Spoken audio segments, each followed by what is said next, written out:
Hey everybody, it's Jason Blaha here, and today I want to talk to you guys a little bit about reverse dieting, which has become a very popular method in recent years in the physique world and a technique used by a lot of coaches. So let me put on my +5 hat of weaponsmithing, work on a little crafting and see if I can skill up, and let's talk about that.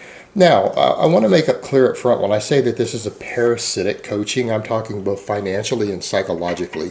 And in a lot of ways, the method used behind it is very similar to the way people who are true psychopaths, which is 3% of the population, of how they handle a lot of their intimate relationships. The type of false dependency that they like to create to manipulate people. Again, textbook behavior here.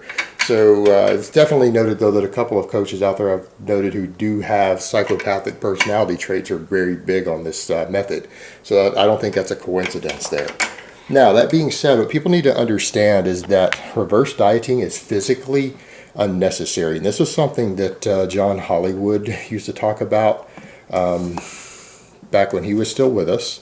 And it's something I had a couple private conversations with him about. People need to remember, John Hollywood, yeah, he was a bodybuilding coach, but his primary job was a psychologist. He was an actual licensed psychologist.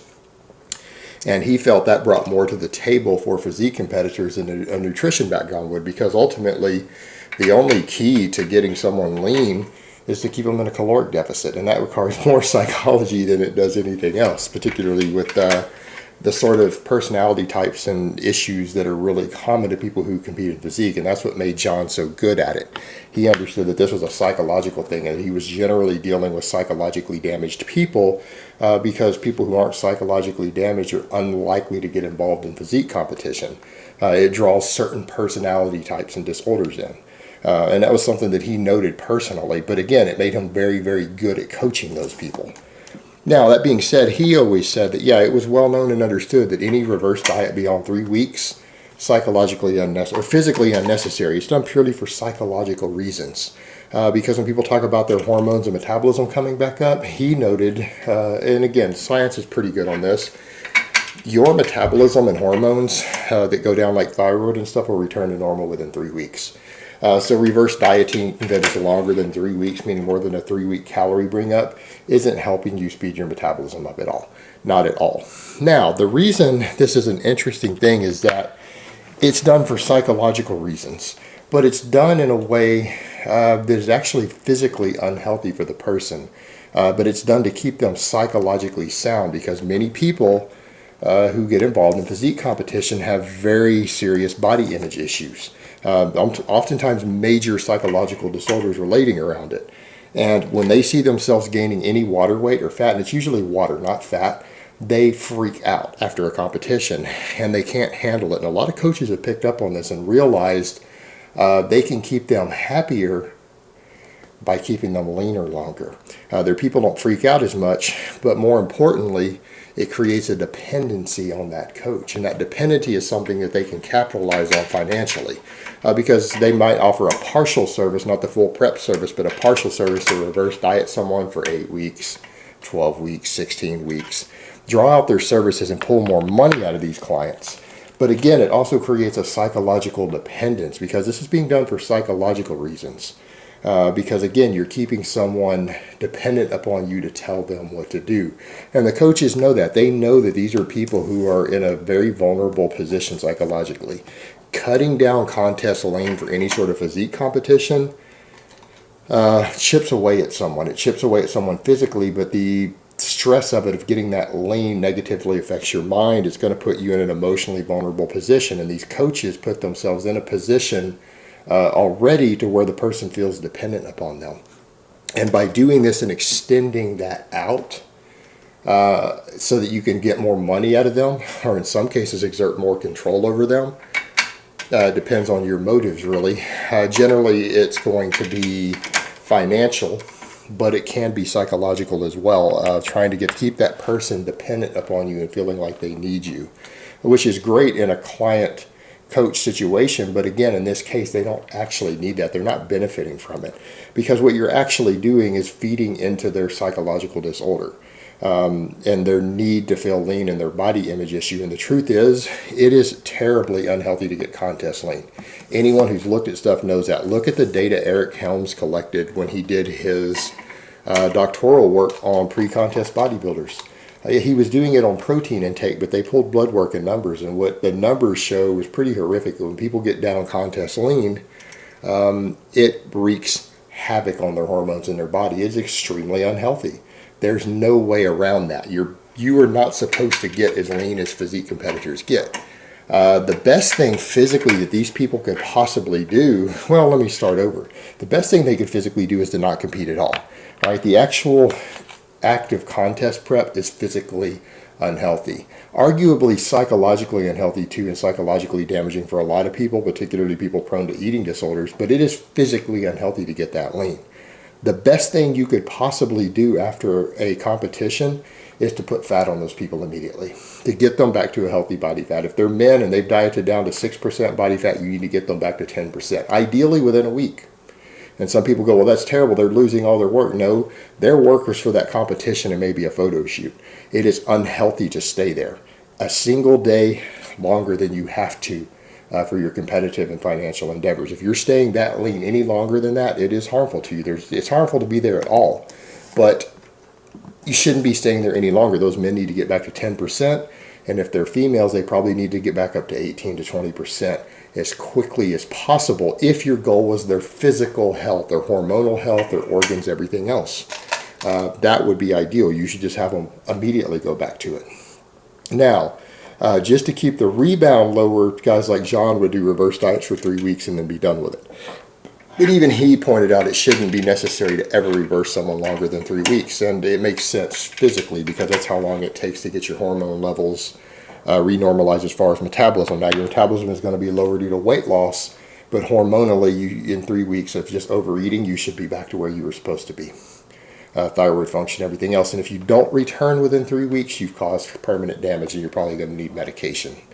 But this long, slow reverse diet actually brings your metabolism up slower. And again, it keeps them at unhealthy body fat levels longer, sometimes weeks and months longer than they should. But it's done so that the people regain water weight very, very gradually. Because what happens, a lot of people don't realize, being really ripped, a lot of it has to do with water loss over time from the caloric deficit.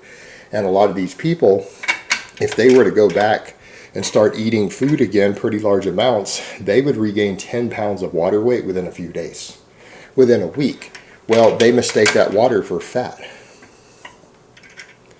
because it looks like fat. They're not as ripped anymore. Even if they only gained a single pound of body fat, they think they've gained 10. That's what they see in the mirror because, again, all that subcutaneous water and everything comes back from the overfeeding and overeating, when really it's just their healthy, normal water weight that they're supposed to be at. You're not supposed to look dry and shrink wrapped. All right, that's not a normal physical state for the body. That is both fat extremely low as well as subcutaneous water being low. It's that combination that creates that look. So people regain water weight. Even a bikini competitor and men's physique level competitors, they can regain 10 pounds of water very, very quickly. That makes them panic if they have a body image disorder. So the whole idea there is that they're bringing them back up slower to keep them from panicking. But the problem is, the real issue needs to be addressed psychologically is why are they panicking about it? They really need a therapist, not a coach at that point, to be helping them through that body image disorder. Because the issue shouldn't be that they shouldn't be upset that they're looking healthy. All right, they shouldn't be upset that they're no longer ripped when they're no longer in competition. They don't have a competition coming up that week. They shouldn't really be concerned about it. And if they are, it's causing them distress to actually be healthy again, to be healthier. Causing mental distress is a clear sign of a body image disorder. Again, when you're feeling stress from something that maybe you think you should be stressed over, but really you shouldn't be, and it's causing you emotional distress, that's a sign of poor mental health. That is a problem that needs to be addressed, generally by a professional. And a professional needs to assess how serious that problem is. I can't do that for you. Most of the people listening can't do that for you. But the coaches undertake it upon themselves. And again, it creates a very parasitic environment, because they're helping this person keep from freaking out due to something that is actually a psychological disorder. And they're making them dependent upon them to keep them from freaking out. They're basically manipulating these people. And again, they're doing it for financial gain and control, because if you can maintain control of that person and they feel they trust you because you're in a position of trust, they're very psychologically vulnerable. Everyone is psychologically vulnerable when they get down really lean and ripped, because it breaks down a lot of barriers in your mind psychologically. It breaks things down. You're under a lot of physical stress and emotional stress as a result of it. And that person is always going to be very psychologically vulnerable and more subject to manipulation than they would normally be. And so it does give that coach control. And by keeping them leaner longer, you're keeping them in that psychological weak state longer. It makes them easier to manipulate. And they do, and they continue to draw out their services to get more money out of them. And by keeping them dependent upon you, they're more likely to rehire you in the future. Or they're more likely to be subject to other forms of abuse if a coach is actually really a true psychopath who really wants to control someone for various reasons, whether it's sexual favors or just whatever it is that they're trying to get. That is leaving them in a more psychologically vulnerable position to do so for a longer period of time. So, I mean, you guys can see how this could, in the worst case, be used as a very serious form of manipulation and abuse when that dependency is created. And it is something we should be concerned about. And there are a few stories out there floating of exactly that happening. They're not real common. At least maybe they might not be common. I don't know if they are, but I have heard a few stories of that sort of thing. But at the very least, it allows them to financially manipulate them. And to make matters worse, there's even a book out now on reverse dieting that has become popular. That's okay, so they're not necessarily able to get all these people with coaching, but there's a $90 ebook out now on how to reverse diet. $90 to tell people how to bring their calories up slowly. Again, much less payout per individual person, but a larger outreach and an audience. So reverse dieting is even being used there to make large sums of money when it's nothing special. And in fact, the way it's being recommended in general beyond 3 weeks is actually psychologically and physically unhealthy, because people shouldn't be lean that long. It's not healthy for you to do so. So this whole reverse dieting thing is really kind of a hustle, but it is unfortunately not just a hustle. It is psychological manipulation and being a psychological and financial parasite for these coaches to do so. And it is something that needs to be called out in this industry for what it is.